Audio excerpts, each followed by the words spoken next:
Tunay na malungkot, higit sa lahat ang mga fans ng bandang Aegis sa pagpanaw ng isa sa magaling na bokalista nito na si Mercy Sunot. Kaya naman ito lamang ay nanawagan ang kabanda ni Mercy Sunot sa ngayon ay lumilitaw na fake news. Si Mercy Sunot ay pumanaw dahil sa pakikipaglaban niya sa sakit na lung cancer at sa breast cancer. Ilang mga fake news daw ngayon ang lumalabas na di umano ay malakas uminom, malakas manigarilyo itong si Mercy Sunot dahilan kung bakit siya nagkasakit. Kinundi na nga ito ng bandang Aegis at ngayon ay nanawagan. Narito ang kanilang naging pahayag. Mula sa Aegis, narito ang kanilang binahagi. Pakiusap mula sa Aegis.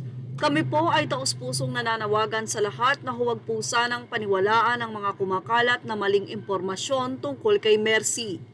Hindi po siya gumagamit ng anumang bisyo at siya ay hindi naninigarilyo o umiinom. Wala rin pong anumang panayam na ibinigay si Juliet na naglalaman ng mga pahayag laban sa kanyang kapatid. Nais po naming humiling ng respeto, hindi lamang para kay Mercy kundi pati na rin para sa kanyang pamilya. Isipin po na sana natin ang bigat ng apekto ng ganitong mga maling balita. Sa paghahangad ng atensyon at clicks, nawawala po ang paggalang sa dignidad ng mga yumao.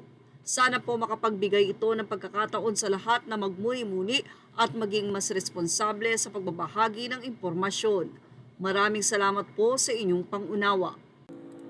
Nagbigay din ng pahayag si Juliet Sunot, ang kapatid ni Mercy, kung saan ay nilinaw niyang wala siyang sinasabi na matigas ang ulo ng kapatid at hindi nakikinig sa kanya tulad ng kumakalat. Mula kay Juliet Sunot, to all who have and are sharing our grief for the passing of our beloved sister Mercy, in behalf of my whole family, I sincerely thank all of you for reaching out and sharing your condolences and sympathy at this very lowest point of our lives. Your kind words have been a beacon of light in the darkness, providing us strength during this most difficult time, and no amount of words could rightfully express our gratitude. May I humbly ask then that people refrain from tailoring stories about my sister Mercy, quoting me of statement I never made, and may we be allowed privacy while we draw in all that has happened to my sister. Allow me to reiterate, I, Juliet Sunot of Aegis, had never communicated with anyone for interviews and had never made statements that Mercy was into any vices. Please stop spreading malicious accusations against my sister. Well, sana nga ipakinggan ng netizen ang mga maling informasyon na ito ay huwag basta-basta paniniwalaan.